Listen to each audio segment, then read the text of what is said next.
एक बार फिर आप लोग का इस चैनल पे स्वागत है। आज हम लोग पढ़ेंगे प्रेजेंट परफेक्ट कंटिन्यूअस टेंस के बारे में। प्रेजेंट परफेक्ट कंटिन्यूअस टेंस के बारे में। प्रेजेंट मीन्स वर्तमान, परफेक्ट मीन्स पूर्ण, कंटिन्यूअस मीन्स निरंतर, टेंस मीन्स काल होता है अर्थात पूर्ण निरंतर वर्तमान काल। अब इसको कैसे जानेंगे कि कौन से वाक्य प्रेजेंट परफेक्ट कंटिन्यूअस टेंस के अंतर्गत आता है। तो सिंपल सी बात है, समझ लीजिएगा। जब कोई काम जारी है, ठीक, भूतकाल में शुरू होकर के वर्तमान में जारी है और आगे भी जारी रहने की संभावना प्रकट करता है, ठीक, तथा उसमें समय दिया गया होता है, तो वह प्रेजेंट परफेक्ट कंटिन्यूअस टेंस के अंतर्गत आता है। वह वाक्य प्रेजेंट परफेक्ट कंटिन्यूअस टेंस का होता है। यहाँ पे डिफिनीशन में भी देख लीजिए, लिखा गया है कि वह जिससे यह पता चले कि कोई काम भूतकाल में शुरू हुआ और अब भी जारी है एवं आगे जारी रहने की संभावना है, तो वह वाक्य प्रेजेंट परफेक्ट, यहाँ देखिएगा परफेक्ट छूट गया है, प्रेजेंट परफेक्ट कंटिन्यूअस टेंस होगा। क्या होगा? प्रेजेंट परफेक्ट कंटिन्यूअस टेंस होगा। अब इन वाक्यों की पहचान कैसे करेंगे, इसको हम देखते हैं। कोई भी काम जारी है तथा उसमें समय दिया गया होगा तो वह प्रेजेंट परफेक्ट कंटिन्यूअस टेंस में आएगा। जैसे वह 2 दिन से अपना काम कर रहा है, वह सोमवार से घर आ रहा है, तो यहाँ पे देखते हैं, यहाँ पे देखिए लिखा भी गया है, वाक्यों की क्रियाओं के अंत में देखिए रहा है, रही हैं, रहे हैं, रहा हूँ इत्यादि शब्द आते हैं तथा समय भी दिया गया होता है। समय भी दिया गया होता है तो वह क्या होगा? प्रेजेंट परफेक्ट कंटिन्यूअस टेंस होगा। एग्जाम्पल यहाँ पे देखिए, बहुत एग्जाम्पल दिया गया। वह सुबह से टहल रहा है, देखिए सुबह से टहल रहा है, तो देखिए जब वह सुबह से टहल रहा है, यदि इसमें से सुबह हटा दें, वह सुबह से हटा दें, वह टहल रहा है, तो यह प्रेजेंट कंटिन्यूअस टेंस का वाक्य हो जाएगा। दूसरा देखिए यहाँ दिया है, वह 2 घंटे से कपड़े धो रही है, जब 2 घंटे से हटा देंगे, वह 2 घंटे से हटा देंगे तो वह कपड़े धो रही है, प्रेजेंट कंटिन्यूअस टेंस हो जाएगा। यहीं पे यहाँ देखिए सुबह से बारिश हो रही है, सिर्फ रहता बारिश हो रही है तो प्रेजेंट कंटिन्यूअस टेंस होता, लेकिन इसमें क्या दिया हुआ है देखिए, पहले एग्जाम्पल में वह सुबह से टहल रहा है, सुबह से मतलब यहाँ समय दिया हुआ है और सुबह क्या है? निश्चित समय है, ठीक। जब समय दिया गया होगा तो यह प्रेजेंट परफेक्ट कंटिन्यूअस टेंस होगा। दूसरे में देखिए 2 घंटे से दिया हुआ है तो यह समय को बताता है, प्रेजेंट परफेक्ट कंटिन्यूअस टेंस होगा।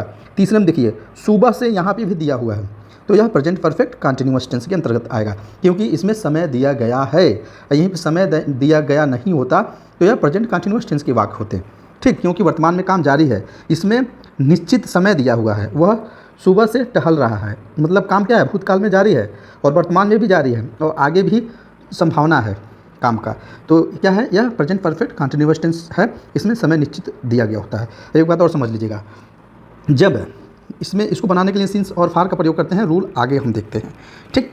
तो एग्जाम्पल एक एक समझते हैं। पहले देखिए, पहला एग्जाम्पल दिया है, वह सुबह से टहल रहा है, सुबह से टहल रहा है, तो इसमें हैज़ बीन और हैव बीन का प्रयोग करते हैं। पिछले टेंस में हम लोग पढ़ चुके हैं प्रेजेंट परफेक्ट टेंस के बारे में, उसमें हैज़ हैव सिर्फ लगाते हैं, क्रिया की तीसरी अवस्था का प्रयोग करते हैं। लेकिन इसमें वह सुबह से टहल रहा है तो सबसे पहले वह की स्पेलिंग लिखते हैं ही, यहाँ पर लिखा गया है। उसके बाद कर्ता के अनुसार, कर्ता मतलब ही के अनुसार, ही कर्ता के अनुसार हम हैज़ बीन का प्रयोग करते हैं। यदि कर्ता एक वचन है तो हैज़ बीन लगेगा, यदि कर्ता बहुवचन है तो क्या लगेगा? हैव बीन, उसके जगह पे क्या हो जाएगा? हैव बीन, हैज़ बीन की जगह हो जाएगा, ठीक, हैज़ बीन हो जाएगा यहाँ पे, ठीक। ये समझ में आ गया। उसके बाद क्रिया की प्रथम अवस्था में आईएनजी लगाते हैं। V1, जिसको V1 हम लिखते हैं, उसमें क्या लिखते हैं? आईएनजी, कोई भी है, V1 में आईएनजी लगाते हैं, ठीक, लगा हुआ है।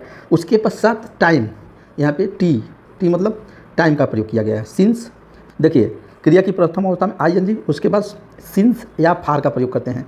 निश्चित समय के लिए सिंस और अनिश्चित समय के लिए फार। जैसे निश्चित है कि 1995 से जब जिक्र होगा, सुबह से जिक्र होगा, ठीक, रात में जिक्र होगा, ठीक, सुबह के 2 बजे से जिक्र होगा, ठीक, मतलब जब निश्चित समय रहेगा तो सिंस का प्रयोग करेंगे। जब अनिश्चित, जैसे 2 घंटे से काम कर रहा है, ठीक, तो ये 2 घंटे अनिश्चित है, इसके लिए फार का प्रयोग होता है।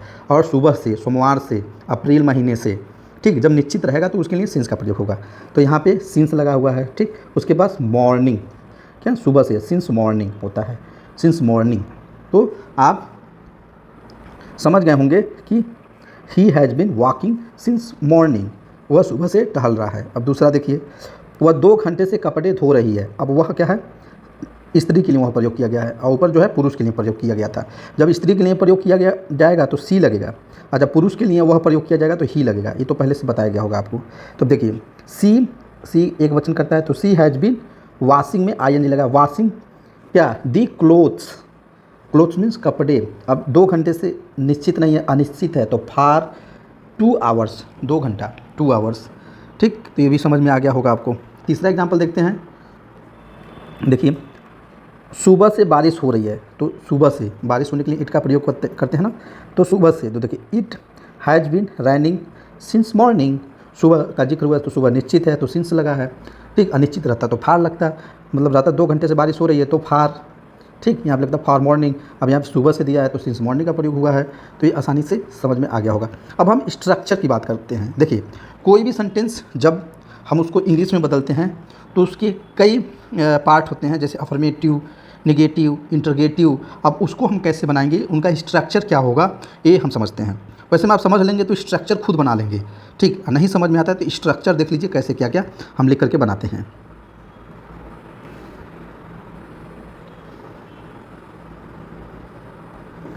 अब देखिए, पहला यहाँ पे अफर्मेटिव मतलब सकारात्मक सेंटेंस की बात कर रहा है। अब देखिए, अफर्मेटिव सेंटेंस को बनाने के लिए सबसे पहले सब्जेक्ट लिखते हैं। यहाँ पे देखिए, यहाँ पे यस मतलब होता है सब्जेक्ट, यहाँ पे SUBJET, यस मतलब सब्जेक्ट होता है यहाँ पे। और यहाँ पे ये तो समझिए हेल्पिंग वर्ब हो जाएगा। है जो होता है एक वचनकर्ता के साथ है लगता है, जैसे ही हो गया, सी हो गया, इट हो गया। ठीक, या सिंगुलर सब्जेक्ट जो रहेगा उसके साथ हैज लगेगा। लेकिन यहीं पे हैव जो है, हैव बहुवचनकर्ता के साथ लगता है, जैसे आई हो गया, यू हो गया, दे हो गया, वी हो गया, या प्लूरल सब्जेक्ट। प्लूरल मतलब सब्जेक्ट प्लूरल होता है। अब प्लूरल सब्जेक्ट क्या होता है, सिंगुलर सब्जेक्ट क्या होता है, पिछले वीडियो में हम समझा चुके हैं। तो ये होता है। उसके पश्चात बीन सबके साथ लगाएंगे। ये V1 मतलब क्या होता है, ये V1 यहाँ पे देखिए, V1 मतलब होता है क्रिया की पहली अवस्था, जैसे गो होता है। ठीक है, इसमें प्लस ING, तो ING जोड़ेंगे तो क्या हो जाएगा, गोइंग बराबर गोइंग। ठीक, ये हो जाता है। जैसे कम का कमिंग। ठीक, रीड का रीडिंग, रीड में ING जोड़ेंगे तो क्या हो जाएगा, रीडिंग, ये होता है रीडिंग। ये सब हो जाएगा ING फॉर्म जोड़ते हैं तब। अब यहाँ पे देखिए, ओ मतलब क्या होता है, यहाँ पे ओ मतलब ऑब्जेक्ट, ऑब्जेक्ट मतलब क्या होता है, कर्म होता है ऑब्जेक्ट। ये सिंस और फार मतलब ये टाइम बताता है, टाइम। टाइम के लिए हम क्या लगाते हैं, निश्चित टाइम के लिए सिंस या फार लगाते हैं। ये हमारा टाइम जो उसमें दिया रहेगा, सोम मंगल 2 घंटा 3 घंटा, ये टाइम है। और अदर वाला में ऑब्जेक्ट, अदर भी इसके बाद भी, मतलब एक ही वाक्य में 2 ऑब्जेक्ट दिए गए हों तब ये अदर में लिख करके इसको बना देते हैं, अदर में। ठीक, ऐसे लिख करके बना देते हैं। अब देखिए दूसरा, वह सुबह से टहल रहा है। ठीक, ऊपर का एग्जाम्पल है, he has been walking since morning. ठीक, ये है। अभी इसी को हम नेगेटिव बनाएंगे। अब देखिए लिखा है अफर्मेटिव नेगेटिव सेंटेंस। इसको नेगेटिव जब बनाएंगे तो उसका स्ट्रक्चर क्या करते हैं, सेम वही रहेगा। ठीक, सिर्फ हैज हैव, ठीक, और बीन के बीच नाट लगाते हैं, बाकी स्ट्रक्चर ऊपर का ही है। यहाँ पे देखिए, एक वचन करता है तो हैज, बहुवचन करता है तो हैव लगा के नाट, उसके बाद बीन लगा के पूरा ऊपर के स्ट्रक्चर के अनुसार बना देते हैं। जैसे यहाँ पे देखिए, वह सुबह से टहल नहीं रहा है या सुबह से नहीं टहल रहा है, तो क्या हो जाएगा, she has not been walking since morning. यहाँ पे देखिए हैज़ क्या है, क्योंकि हैज़ एक वचन है तो हैज़ के बीच क्या लगाया है, नाट। ठीक, यहाँ पे हैज़ और बीन के बीच में नाट लगा है। ठीक ना, हैज़ और बीन के बीच में नाट लगा है, बना है। ठीक, तो ये आसानी से आपको समझ में आ गया होगा कि नाट कैसे लगा के बनाते हैं। अब देखिए इंटरोगेटिव सेंटेंस रहेगा, प्रश्नवाचक वाक्य रहेगा, तब कैसे बनाएंगे। अब देखिए प्रश्नवाचक वाक्य 2 प्रकार के होते हैं। पहला होता है यस या नो टाइप, जिसमें क्या होता है, क्या से प्रश्न किया जाता है। जैसे क्या तुम 2 घंटे से पढ़ रहे हो, क्या तुम गोरखपुर से आ रहे हो, क्या तुम खाना खा रहे हो, इसका जवाब यस या नो में दिया जाता है। तो इसको बनाने के लिए सबसे पहले हेल्पिंग वर्ब को हम पहले करते हैं, उसके पश्चात सब्जेक्ट लिखते हैं, उसके पश्चात बीन लिखते हैं, उसके बाद क्रिया की पहली अवस्था में ING लगा करके ऑब्जेक्ट लगाते हैं। फिर यदि निश्चित समय है तो सिंस, अनिश्चित समय है तो फार, उसके पश्चात टाइम टी लिखते हैं, उसके बाद अदर लगा के बना देते हैं। जैसा कि यहाँ पे देखिए स्ट्रक्चर, यहाँ पे देखिए स्ट्रक्चर इसका बना हुआ है, हैज या हैव, उसके पश्चात सब्जेक्ट, उसके पश्चात बीन, उसके बाद क्रिया की प्रथम अवस्था, उसके पश्चात ING, उसके बाद वो मतलब ऑब्जेक्ट, सिंस या फार निश्चित समय के लिए, टी मतलब टाइम, अदर मतलब अदर जो आएगा चीज़। ठीक, जैसे देखिए एग्जाम्पल में, क्या वह सुबह से टहल रहा है, क्या वह सुबह से टहल रहा है, तो देखिए has he been walking since morning, has he been walking since morning. अब हैज़ इसलिए आया कि वह क्या है, सिंगुलर नंबर का सब्जेक्ट है, इसलिए हैज आया है। अब यही नकारात्मक आएगा तब कैसे बनेगा, इसको भी देख लीजिए। नकारात्मक जैसे क्या वह सुबह से टहल नहीं रहा है, क्या वो सुबह से नहीं टहल रहा है, तो क्या हो जाएगा, कुछ नहीं करते हैं। ठीक, सबसे पहले हैज कर्ता के अनुसार हैव, उसके पश्चात सब्जेक्ट के बाद नॉट लगाते हैं, उसके बाद बीन लगाते हैं, उसके पश्चात वॉकिंग, ठीक, सिंस मॉर्निंग। यहाँ पे किस स्ट्रक्चर इसका बना के यहाँ लिखा गया है, यहाँ पे कुछ नहीं किया गया, हैज हैव, उसके बाद सब्जेक्ट, उसके बाद नॉट, बीन क्रिया की प्रथम अवस्था, आईएनजी, सिंस या फार, टाइम टी और वो अदर लिख करके उसको हम बना देंगे। ये इसका स्ट्रक्चर है आसानी से। अब देखिए दूसरा मतलब वाक्यों के बीच में क्या, क्यों, कब, कैसे आएगा, तब उसको हम कैसे बनाएंगे इंटरगेटिव सेंटेंस में।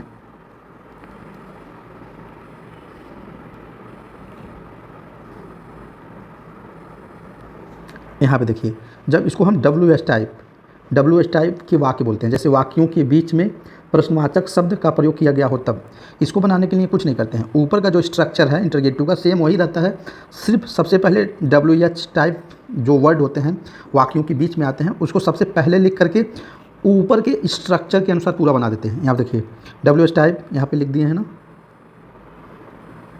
यहाँ देखिए लिखे डब्ल्यू एस टाइप, उसके बाद हैज या हैव, उसके बाद सब्जेक्ट, उसके पश्चात बी, उसके पश्चात V1, उसके पश्चात ING, ओ मतलब ऑब्जेक्ट, सिंस या फार, टी मतलब टाइम, ओ मतलब अदर, उसके बाद प्रश्नवाचक सिंबल।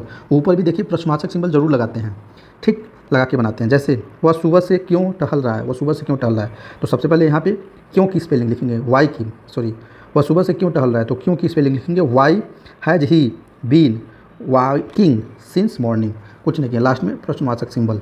देखिए हिंदी के वाक्यों के अंत में प्रश्नवाचक सिंबल लगा है और जो अंग्रेजी में बनाएंगे उसके भी अंत में प्रश्नवाचक सिंबल लगाएंगे। यहाँ पर देखिए अब ये नकारात्मक आएगा तब निगेटिव, देखिए NE, यहाँ देखिए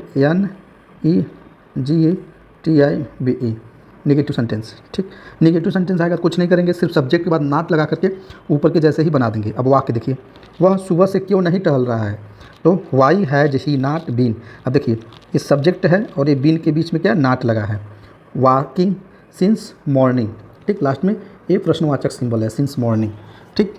अब इसका स्ट्रक्चर देख लीजिए, सबसे पहले डब्ल्यू एस टाइप, उसके पश्चात कर्ता के अनुसार हैज या हैव, उसके बाद सब्जेक्ट, उसके बाद नॉट नकारात्मक में, बीन क्रिया की प्रथम अवस्था, ING, सिंस या फार टाइम के लिए, टी टाइम, वो मतलब ऑब्जेक्ट लगा के बनाते हैं। अब यहाँ पे सिंस, यहाँ पे देखिए यहाँ पे वर्ब के बाद ऑब्जेक्ट है तो ऑब्जेक्ट भी लगाएंगे, ठीक। यहाँ पे देखिए यहाँ पे ऑलरेडी लिखा गया है, ठीक। तो ऐसे हम इसको जो प्रेजेंट परफेक्ट कंटिन्यूअस टेंस है तो उसको आसानी से हम जो हिंदी के वाक्य अंग्रेजी में बदल सकते हैं।